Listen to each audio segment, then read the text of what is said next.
Good. Okay. So, right, ready to start? Anestin? Yeah, Cool. I'm ready. All right. So let's start.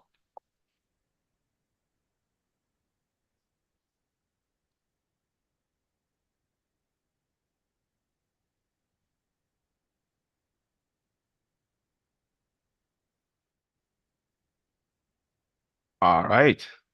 Um, good morning, everyone. Thanks so much for connecting with us today. Welcome back. This is the second session of our World Teachers Day conference. My name is Steve Job. I'm actually based in Senegal, and I work for the British Council. So, while you're coming in, please say hello in the chat and tell us where you're joining us from. And if you are in Zoom, please use the chat for comments and to answer questions and the Q&A for any questions you have for Ernestine. Welcome. Please, I can see. Wow, it's actually coming into so fast. Thanks everyone for actually connecting today. Let's see, Venezuela, UK, Egypt. Wow. Thanks so much. Thanks so much, everyone. So w welcome. We're about to start now, our second session, and this is actually going to be on top tips for reflective practice with Anestin Lum Chi. And welcome, Anestin. Thank you so much for joining us. But before you start, I'd just like to introduce you and tell a little bit more about Anestin. So Anestin is a multi-award winning English and French language teacher from Cameroon who has also worked and studied in the UK. She's also a British Council certified trainer and a language consultant. Ernestine is passionate about innovative teaching methodologies and teachers' professional development.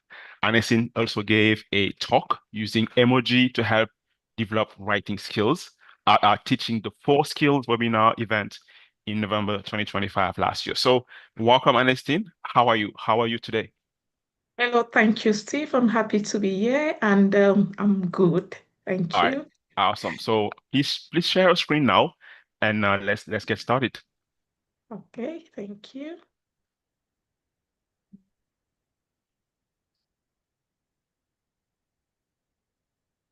So just double checking you can see my screen well. Yes, it's perfect. L- Lovely. So hello, welcome everyone. Steve has said it, I'm Ernestine, and I'm so happy to have you here to share with me. So I'll start by saying Happy World Teachers Day. Perhaps I should say Happy World Teachers Month.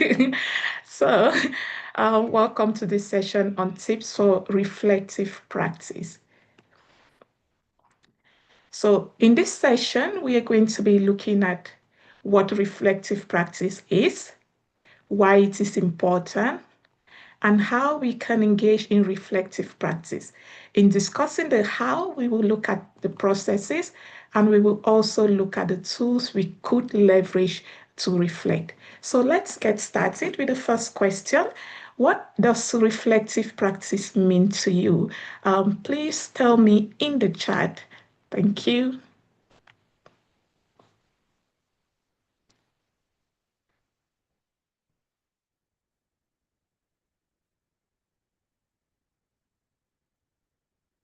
Okay. So Zahid says self-assessment.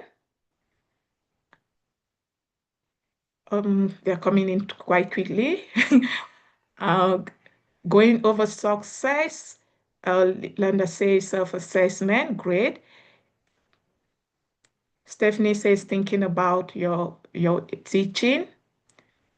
So I see lots of self-assessment in the chat. Samantha says reviewing your practice. Victor says meditating on your practice. Lovely. Anna says getting feedback. Reviewing practice. That's from Shaba. Thank you so much for your very lovely answers and contributions. So just I do agree with you that um, reflective practice is all about learning from our own experiences as teachers, not relying on some expert lectures that might not be really appropriate for our classroom realities or even our context. So, looking inside our own, looking at our own experiences and reflecting to get insights to be able to improve. It's reflective practice. So learning from our own professional experiences will entail that we gather data about our own teaching, we look at the data closely and reflect on it to implement change. Of course, the end goal of reflective practice is to improve on our practice. So why should we as teachers engage in reflective practice? So please tell me again in the chat why you think we should engage in reflective practice. Thank you. Okay, Irene says for self-improvement. Diane says to help improve our teaching. Francisca for self-improvement. Amira says to develop. Amelda says for self-improvement. Yeah, so I see lots of self-improvement. Susanna says to improve our practice, to self-improve Ethan, to assess learners, yeah, to learn and improve. Nora, thank you so much. To grow in our practice, Victor, wonderful ideas coming in. Thank you for sharing. And I do agree with you that the end goal is to improve. But as teachers, we need to actively take part in our own professional development in order not to plateau. Without actively participating, we risk plateauing, and we don't want to plateau, so we need to keep improving. So that will be one reason. Reflective practice helps us to understand our teaching practice, the way it is at the moment. But more so, it helps us to shape, to improve on our future practice, because as we reflect on our current practice, we think about changes, how we are going to implement those changes. We innovate in our teaching approach. And of course, because we keep innovating bit by bit, in the long run, our teaching becomes a cycle of improvement, which is good for learning outcomes. Of course, we need to reflect. So there's an emphasis on the reflection. It's not just leveraging our teaching experiences. As David says, we do not just learn from experience. We learn from reflecting on experiences. So we need to take some time to reflect. But so there are many reflective processes, but one that has stood the test of time, in my opinion, is that the model advanced by Gibbs. So Gibbs reflective cycle, which is a six-step reflection model. It begins with a description. So Gibbs says to be able to engage in reflective practice, you need to notice an event. You need to notice an issue in your classroom and then describe that issue. So you take time to detail the experience, stating what happened when it occurred, who was involved, and then you think about your feelings. What are your thoughts? Did you feel happy at the time the event occurred? So it could just be about your grammar lesson you taught that day. What happened during the lesson? You want to describe that. What are your thoughts? Do you think the lesson went well? Do you feel happy? Do you think the learners were happy? That will be about feelings. And once you have established the feelings, then you may want to look at, did the lesson actually go well? What went well? And perhaps what did not go so well, and why did it not go so well? So you may want to ask those questions. And after doing that, then you kind of think, first of all, look at your own self, draw from your own knowledge, and then perhaps talk to colleagues to see if they've got ideas. You could also read blog posts, newspapers, articles related to a particular puzzle you have on your mind, to be able to generate some insights. And once you generate those insights, what lessons have you learned? So draw conclusions and think about how you are going to do things differently. And for you to do things differently, of course, you will need an action plan. So what will you do first? And then what will you do next? And finally, and for what goal? So what goal will you be aiming at? So we can reflect individually, that we can also reflect in a group. So that's entirely up to us. But I'd like to find out from you, which do you prefer? Would you prefer to reflect individually or as a group?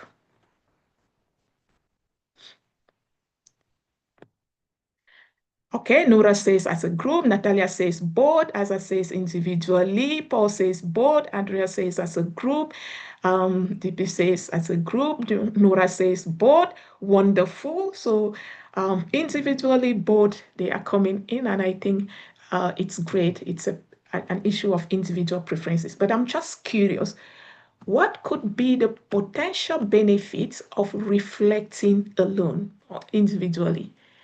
Again, please share your thoughts with me in the chat. Okay, great. So I see both.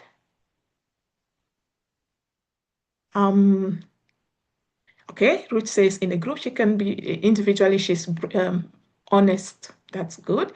Gabriela says more honest. Ivana says for self-criticism. Amelia says to be honest.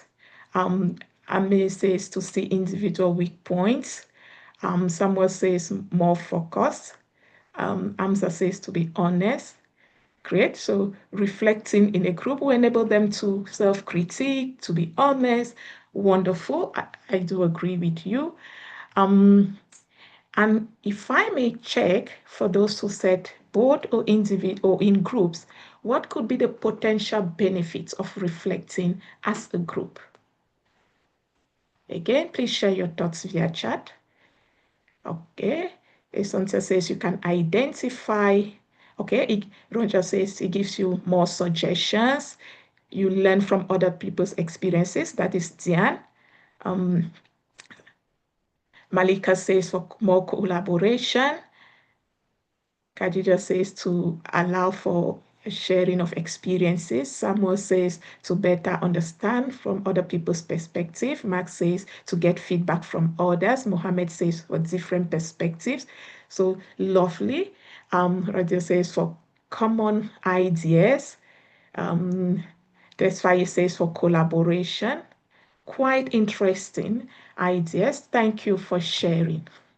So perhaps I will go with some reasons why reflective practice might work better as a group, why it will be better to reflect as a group.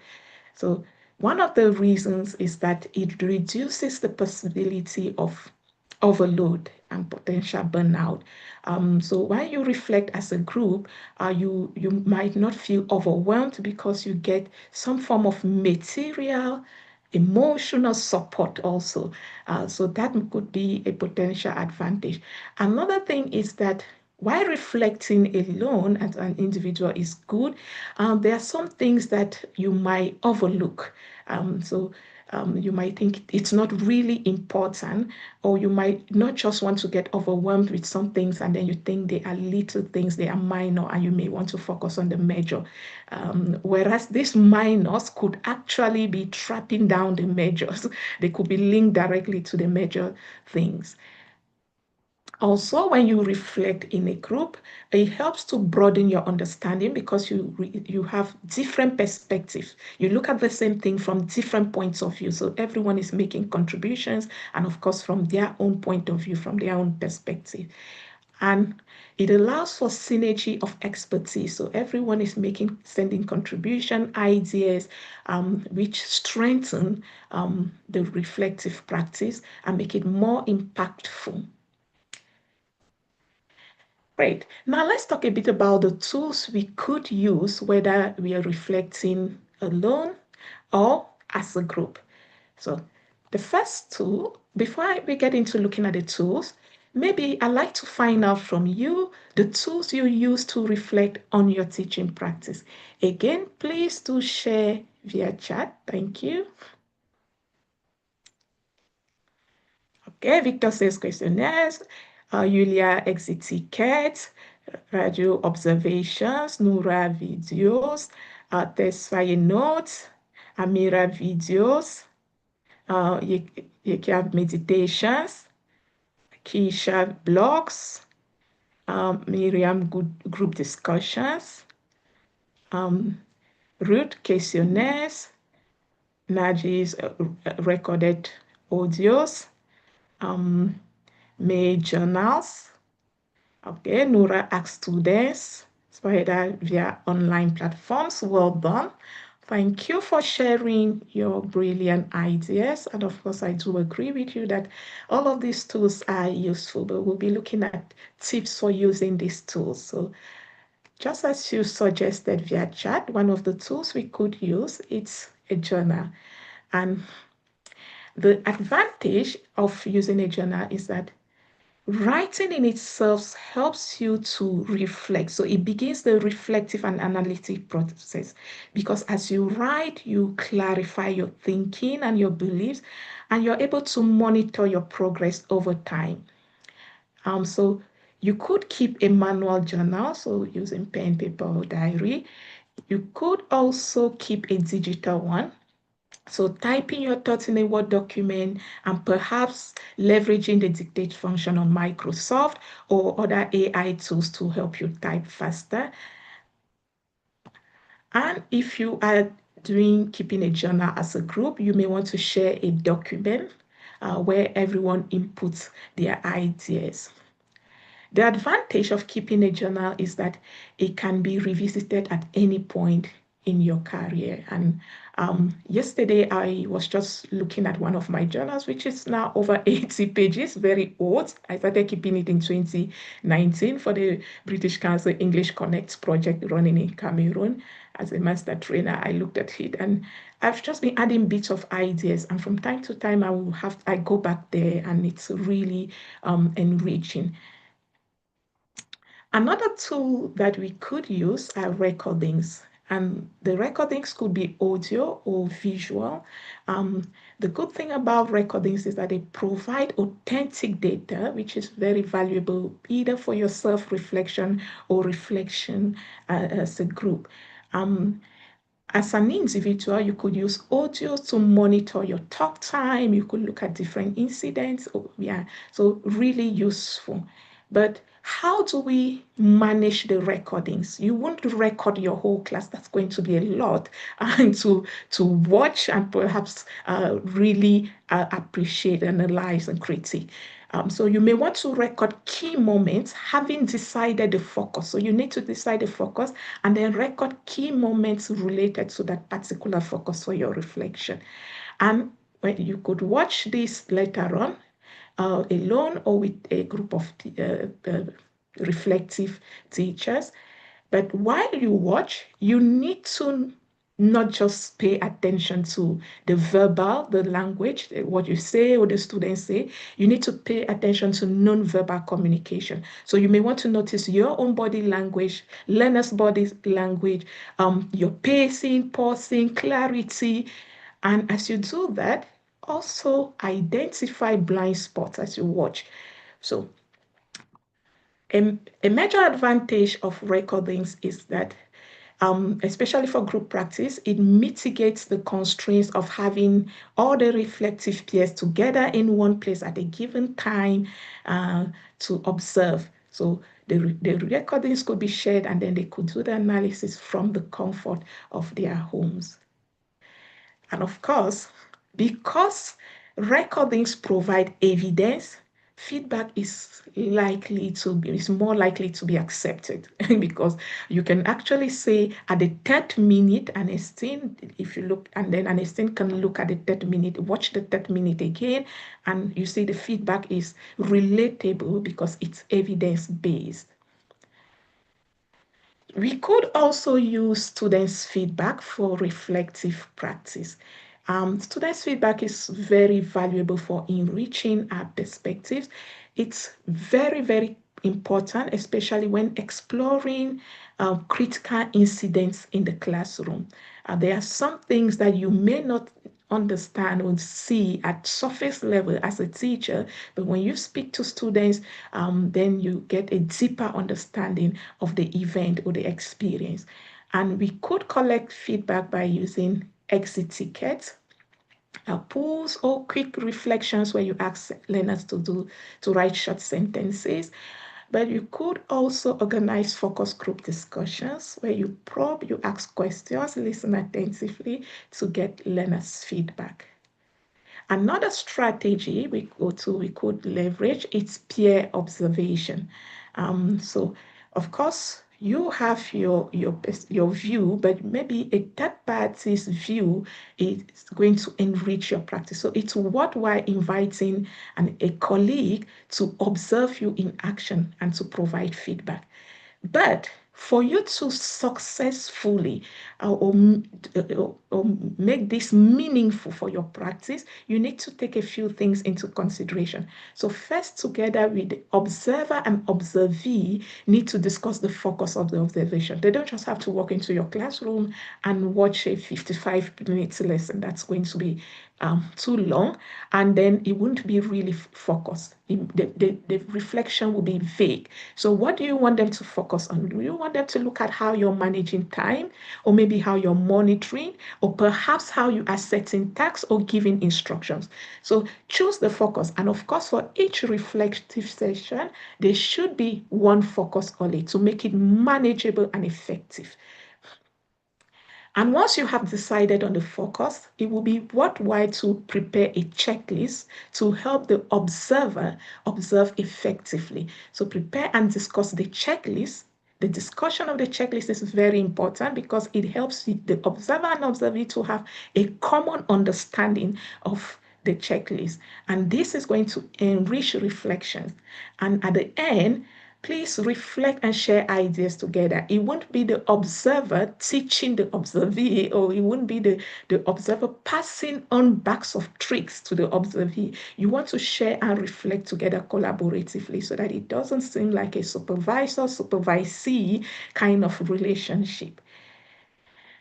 So, and a fifth strategy that is worth leveraging, especially for those who like reflecting in group and perhaps teach in the same school or teach learners at the same level, it's lesson study. So very good. But what's lesson study? Lesson study means that a group of teachers sit together and they plan a lesson. And then after planning the lesson, one of the group members delivers the lesson while the others observe.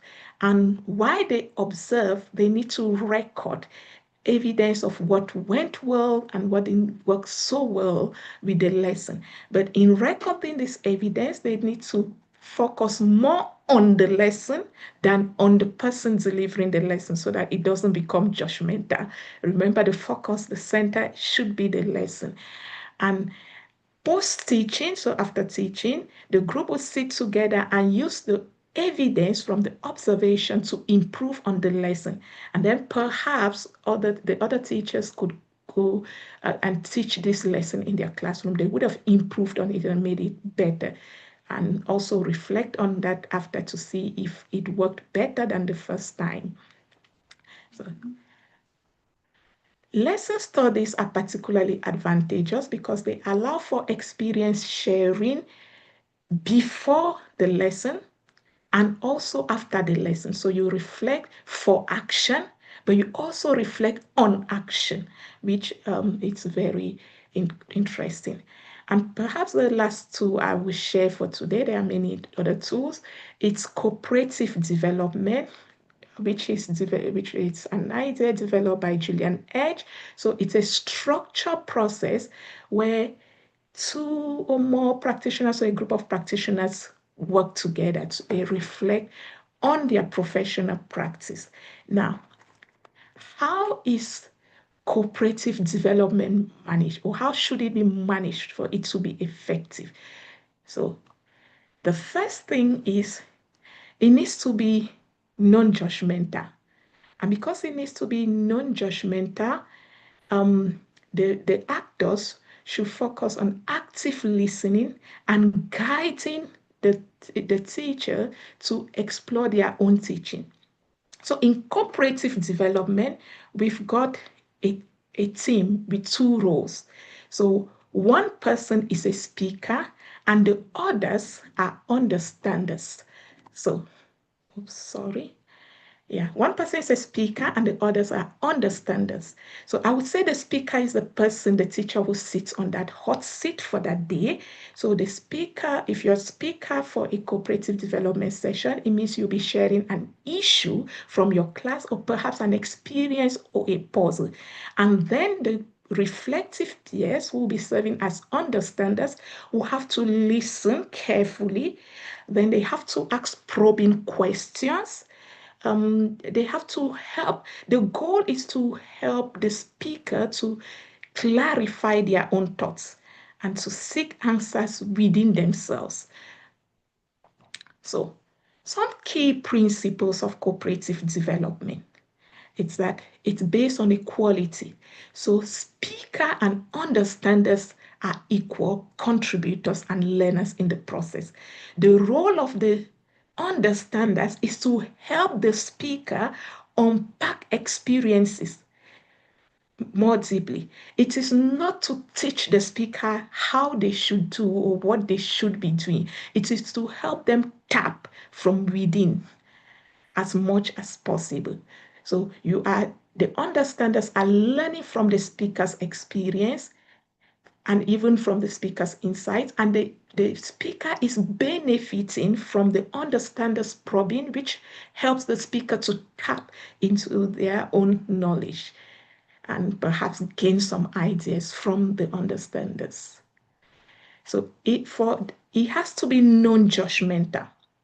As an understander in cooperative development, your role is not to judge. So you have to listen to understand, uh, not to judge.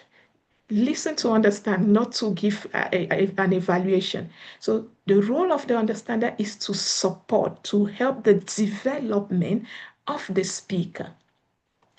And of course, to do that, the understander needs to listen. Listen to understand, not listen to critique. And they have to help the speaker clarify their thoughts and search for answers deep within them, not to impose, not to pass backs of tricks, not to tell them what they should be doing. And to get to that, the understander needs to be good at using probing questions to help the speaker articulate their thoughts clearly. Another principle is autonomy. So as a speaker or in a cooperative development session, the speaker is encouraged to generate their own insights rather than being told what to do. So the understanders will help the speaker through probing to generate their own insights. And then it needs to be structured and systematic. So it's not just about recounting what happened, but it's about looking at it critically, analyzing why it happened, why an event happened the way it happened, and how it might change. And finally, like every other reflective session, it needs to be action oriented. Without action, then it's meaningless.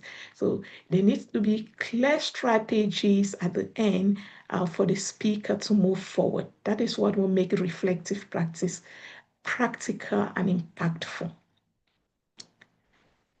So we've shared so many tools and strategies, some of which could be used individually, like keeping a journal, using students' feedback and recordings, but also could be used in reflecting as a group. So all of these, keeping a journal record, you can keep a journal as a group, you can share recordings, share students' feedback, invite people peers to your classroom, and then engage in lesson study or cooperative development. But my question is, which of these ideas are you willing to try? Again, please tell me in the chat. Okay, Ruth says all. And I think that's a lot. Ahmad says peer observation, Victor lesson study, Azan keeping a journal, Guzan lesson study. Great. Tahira students feedback, Miriam cooperative development, Gaza students feedback.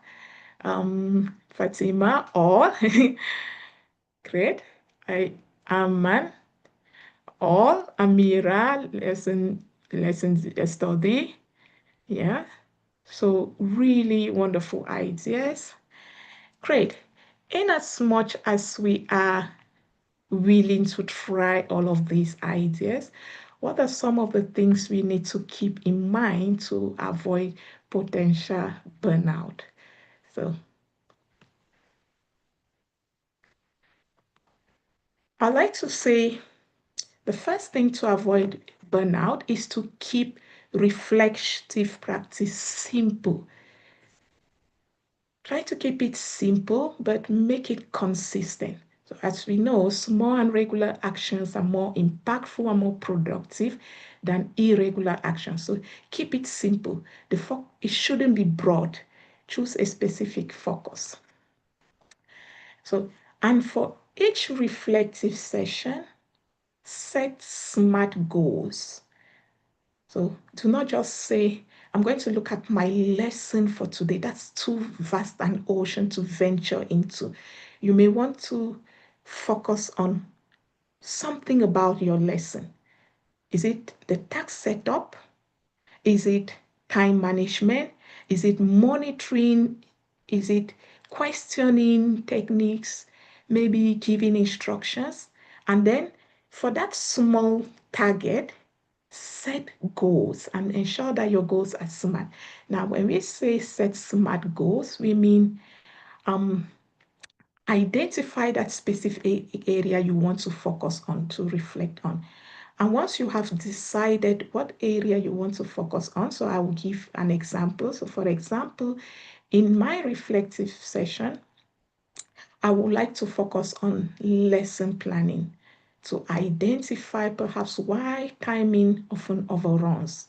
So that would be my focus for one reflective session. You see how specific I have kept it. Very simple, but of course, I need to make it consistent. Then you need to think about how you will know that the reflection has been effective. So how are you going to measure progress? That's very important. Don't just say I'm going to reflect on lesson planning, on my time management, and then how will you know? And over how many months will you know that you have made significant progress? Will it be after 2 months or after 3 months or 1 month? And what will you use to measure? So, for example, you may want to record 3 of your lessons to track whether the planned lesson timing has improved or they are still overruns. So that is what we mean by making your goal specific. So choosing a small focus, making it measurable, thinking about how you're going to assess progress over time, but also think about setting realistic goals. I think as teachers, we've got a lot on our plate. And if we are setting things that are not within our workload, within our scope of influence, within our reach, then it becomes overwhelming. You don't want to burn out. You want to improve, but you don't want to break down in the process. And you can only improve if you don't break down. And so, in order not to break down, make your goal realistic. Can you achieve it? Is it something that is manageable with the many things you have to do as a teacher? So perhaps for my focus, which is on timing overruns, I want to dedicate 15 minutes after each class for reflection. So maybe I teach two classes a day, and then at the end, I want to dedicate 15 minutes for each of those classes to reflect. That's largely enough after teaching the whole day. And perhaps if you teach in my own context where we've got large classroom sizes, so maybe 150 scripts to mark. You don't want to dedicate more than 50 minutes, and I have to teach 18 hours a week. So you already imagine that is a lot. So make sure you have a small focus. Think about how you're going to measure it over time, and then make sure that your goal is realistic in terms of how it fits with the workload you already have. And then align your reflection with your professional growth. What do you want to achieve at the end? Um, how does that fit into your teaching? How does it fit into your professional and career growth? So make sure it fits. So for example, if for this focus, which is timing overruns, and I'm dedicating 15 minutes to reflect on my time management, my overall goal is to strengthen my classroom management, perhaps over a period of 3 months. So you see how that fits. And classroom management, of course, it's a vague, very big term. So improving timings will strengthen my classroom management. So I'm going to solve every other issue about my classroom management, which means once I would have improved on timings, I will have to do other things to be able to strengthen my classroom management. And so also ensure that you give yourself a deadline. Don't just say, okay, now I'm going to be reflecting on or struggling to improve time management. And you say, okay, that's it. If you do not realistically set how you will know that you have made progress, and if you're not systematic in your reflection, and you don't give yourself a time when you're going to evaluate, then you probably not be making any progress. You probably not be reflecting. So the reflective part is very, very important because you're not just going to learn from your experience, you're going to learn from reflecting on your experience. So set smart goals. So make sure one specific area, very tiny, that is manageable. Um, think about how you are going to measure it. Ensure that it doesn't overwhelm you. So it should fit with your workload. Align it to your professional growth. And of course, give yourself a review point when you stop to think, did I make some progress? So, so for example, at the end of the term, which is the first term is September to December in my country. So I'm going to review my progress to identify if I've made little improvements in terms of time management. And of course, I will need to set new goals because classroom management, it's a big umbrella and time management is just a small aspect of it. So I may want to, since my overall goal for the year is to strengthen my classroom management, that's what I'm looking at. So aligning my little smart goals to fit into this broader goal. Then I want to look at other aspects of classroom management. So setting smart goals helps you to think, not just to think about what went well in your lesson. It makes you to actually be able to improve, not just thinking about what went well, but being able to improve and measuring that improvement without burning out.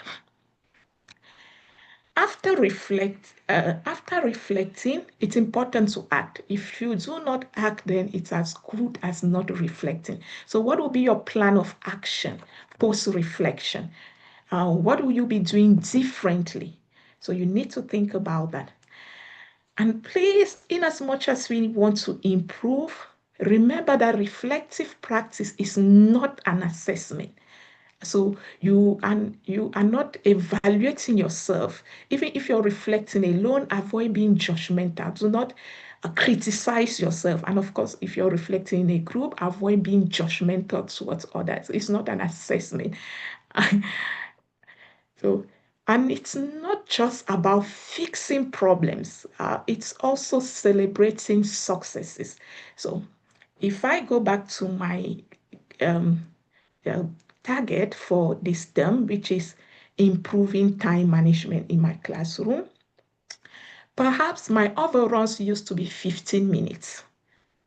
The fact that it has reduced, it has moved from 15 to 10 minutes, it's something worth celebrating. It means I'm making progress. So no matter how little the progress is, celebrating. If you really don't take time to appreciate the 5 minutes cut down, it will be difficult to arrive at 0 minutes. So celebrate the 5 minutes cut down so that you can motivate yourself and feel empowered to work on the next 5 minutes cut down. And eventually you will get to that target. So it's, yeah, you want to fix problems, but celebrate your progress.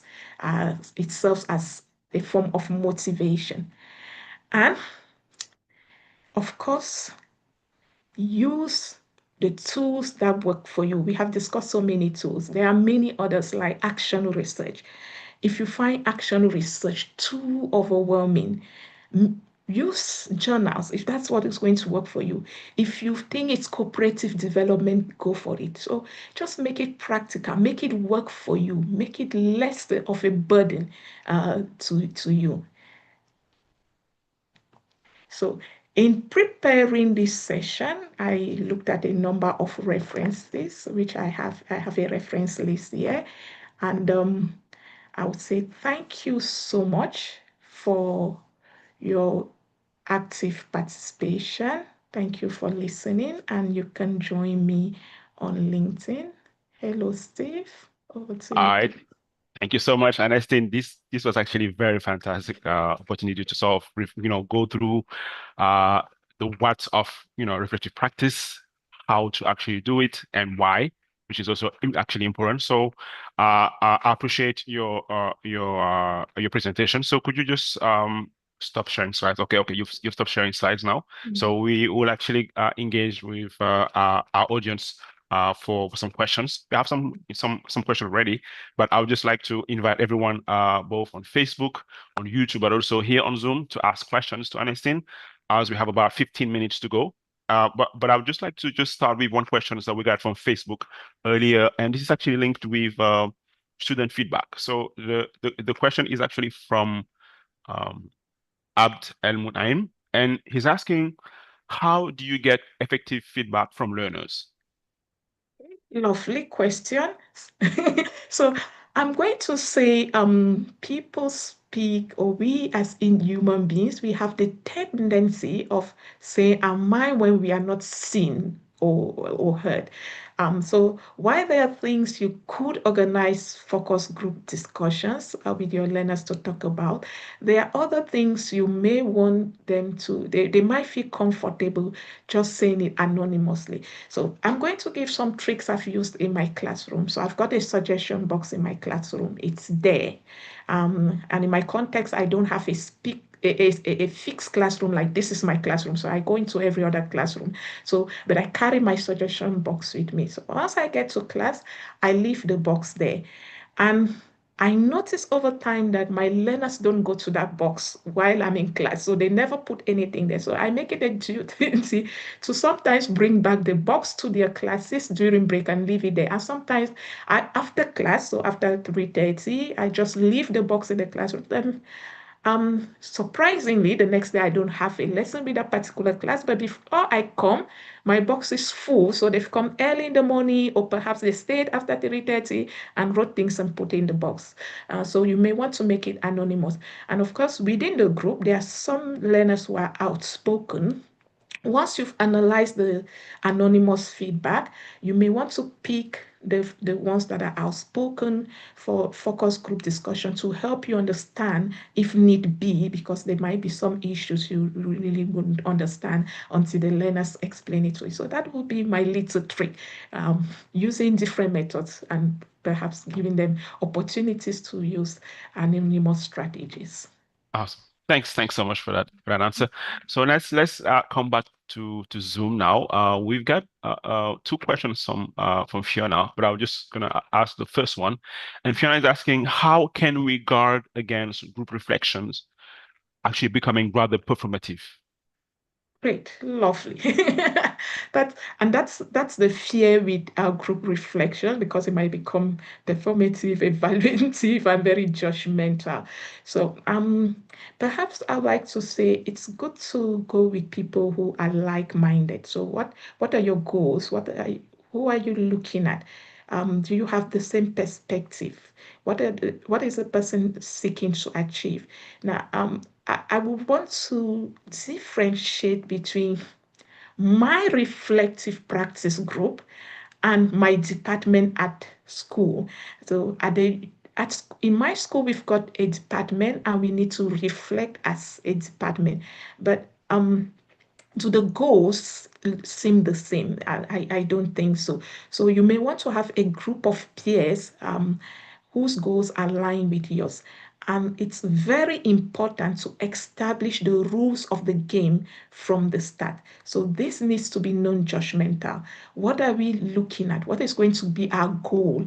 And it's good to distance the teacher from the lesson. So the focus should be on the lesson, on the teaching practice, and not on the person delivering or the teacher.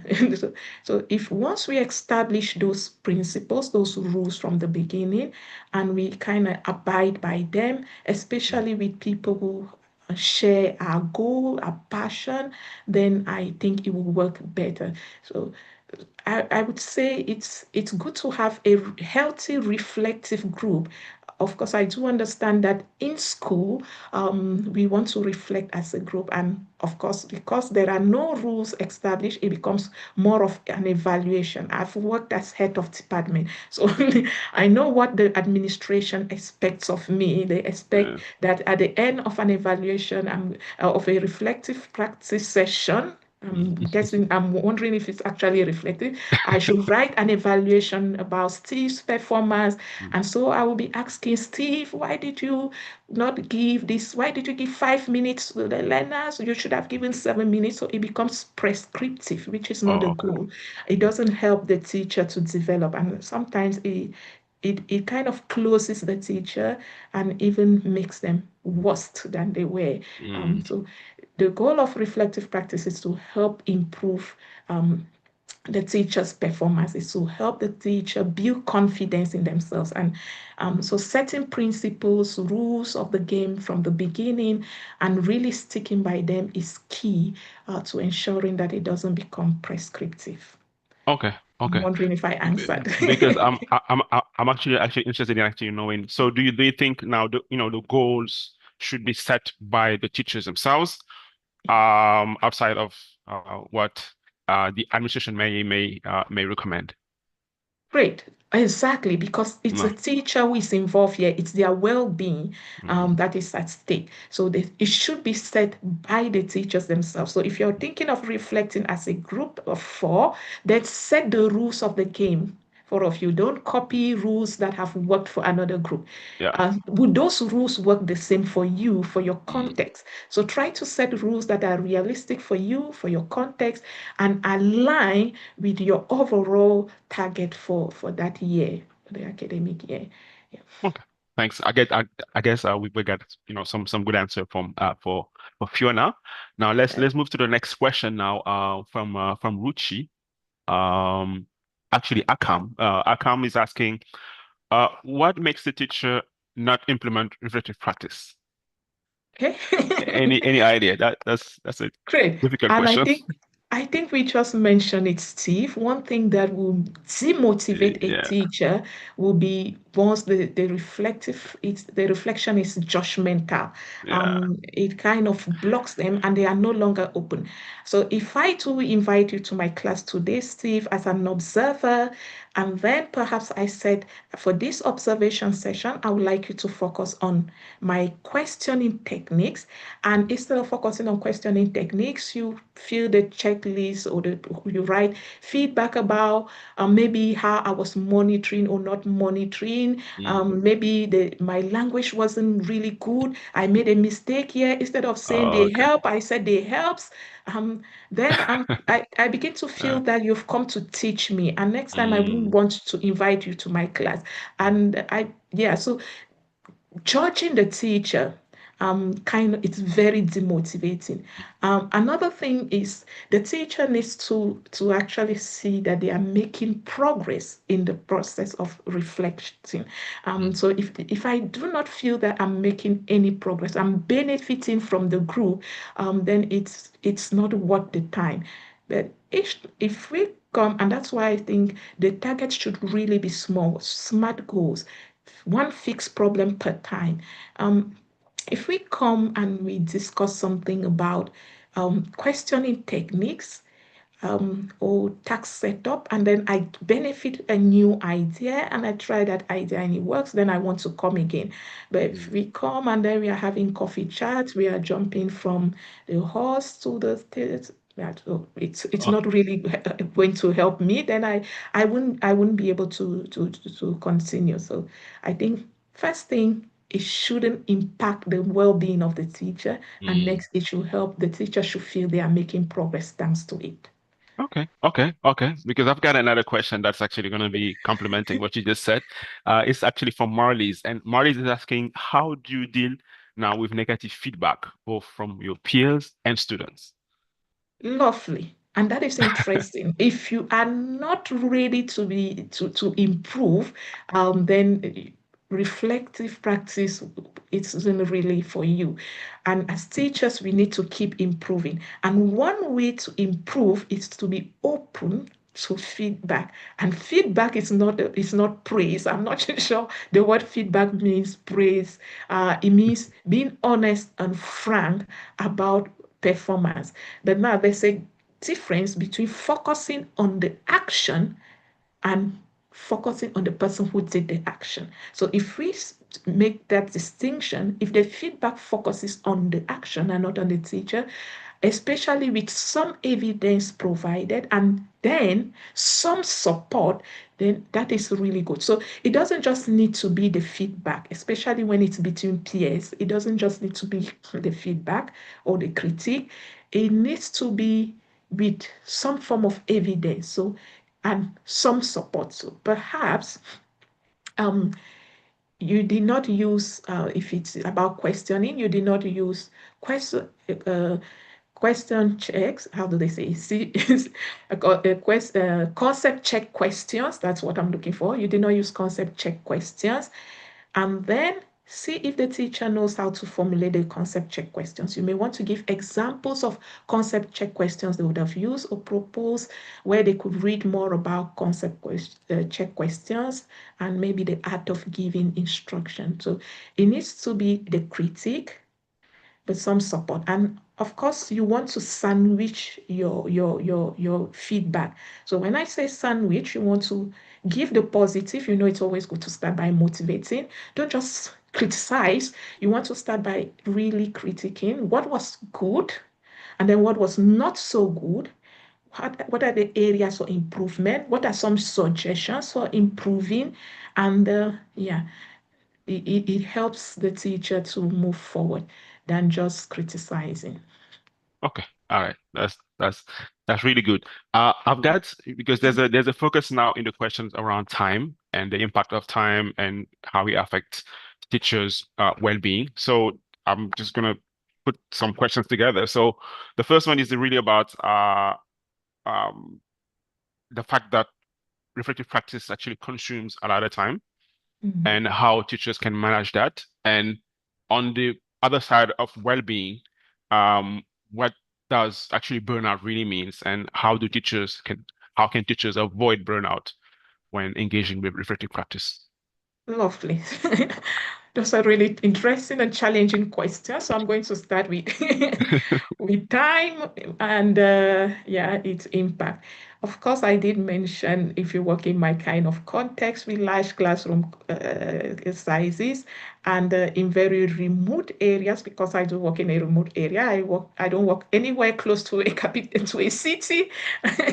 Then it becomes challenging. But that's why it should be realistic. So look at your workload. What works for you in your context? Are you able to find support? And even if it's reflecting just with one or two persons, having that support, knowing that you could share resources, you could share ideas is useful. But if you think working alone is what works for you, then better. So what works for you, and how can you make use that strategy comfortably without feeling that you're being overwhelmed, you're being dragged. So like I said, setting 15 minutes, 10, 15 minutes is enough. A reflective practice is not about setting a whole hour or a whole day. That is not realistic. So, and you cannot reflect on all your classes on a given day. So you may want to reflect, if it is the same thing that cuts across classes, then you may want to do a kind of comparative analysis. But if it's about one class, you may want to do something first as a pilot, even if it cuts across classes, you may want to do it first as a pilot study with just one group. So focus on make it manageable for you. You really don't want to be overwhelmed in the process. And then someone said, asked, what does burnout mean? Burnout means that you feel stressed out. It means that you feel like you're having extra workload to do. And of course, this is going to affect your teaching practice and even your well-being. So you don't want to feel that you are getting extra work. Really, to minimize the stress, is choose something very small. So set a specific goal, focus on a little area per time, and then some small amount of time, and use the tool that works for you. Sometimes I really feel tired after teaching, and I use the WhatsApp voicemail. So I send a voicemail to myself to just keep the idea. That doesn't take me up to 5 minutes. That is what I can do for that day. There are other days I feel like I've got a lot of energy that I will write, or sometimes I now use the dictate function to transcribe this voicemail. So Mm. just doing what will work for you. I think that's it. I'm not really sure I have the magic formula. Yeah, it's actually quite personal, you know. It's that Yeah. everybody has their own, you know, duties and, you know, a level of organization to really sort of go through you know, everyday task, and you know, Yes. life comes in the way sometimes, which is actually quite normal for everybody. Yeah, So exactly. yeah, well, I guess that's the answer for them. So let's just move on now, because this one that actually you sort of touched on this one, especially when you talked about large classes, because large classes can sometimes come with, you know, noisy classrooms and Mhm. struggling learners. So this question is about how can teachers succeed in setting smart goals in these conditions, under these conditions. Great, lovely. So, there are lots of things that teachers do. There are thousands. I don't even know where to begin. As a teacher, sometimes I feel really overwhelmed. But when you say set small goal, what is it that you want to look at? So say something like, I want to look at my classroom management. What is working and not working with my classroom management? It's a lot. So you could look at the different aspects of classroom management and then pick one of them and say, okay, for this term, I'm going to be focusing just on this aspect of classroom management. So it's saying I'm going to look at my grammar lessons, the way I teach grammar, it really doesn't work. It seems my learners don't understand the way I teach grammar, or grammar is challenging for my learners. It's too broad. That perhaps will be a whole action research on its own. But now, what at what time is it? You may want to start by noticing what time you teach. So is it when you teach in the morning, if you have morning classes, does it make it easier for the learners than afternoon classes? Then you could reflect on different strategies you could use for the afternoon classes. If they are already tired, what other strategies could you be using? So you want to look at some little things within the bigger picture. I Mm. think looking at the whole lesson or a whole aspect, it's what is really overwhelming for teachers. Okay. Okay. I guess this is going to be the last question. We Yeah. just have a couple of minutes to go. So, it's about cultural and educational context. So, how do you think culture or educational context influence the way teachers reflect on their work? It does a lot on and a great deal. Um, I've had the privilege of teaching a luxury class in the UK of 12 learners. I'll probably never get that kind of luxury again in my entire life. Yeah. And so you see, with that number, I'm able to follow up every learner, and Mm, I'm able to establish individual learning plans for learners. But mm, that's not going to work in me where I am. It's not yeah. going to work because I don't have pews to circulate in the classroom. So I need to look at my context and think about what can work for me in this Mm, context. Yeah. So especially in a context like mine, where classes are really large and got a lot of workload, you may want to really slim, cut down your focus, narrow it, make it as tiny as possible. The thing with reflective practice is making small changes, little progress. It's not about um, jumping from 0 to 10. It's not possible. So look at your context, and I think it really does. It affects how we reflect, the targets we set, and how we are able to manage that. I think it does. thanks, Anestin. Our You're time welcome. is up, sadly. So thanks so much, Anestin. Thank you, Steve. Thanks to our moderators, Sangita and Joe on Zoom, and Naomi Mhm. and Marcus on Facebook. We also want to say that we still stream on YouTube as well. So pick the platform of your choice. We're gonna take a break now, and we'll be back this afternoon for 2 more sessions, which are focusing on AI and on digital storytelling. So if you are joining us on Zoom, just use the SAM link and you can join the sessions from the lobby. So I see you all this afternoon. Thanks so much.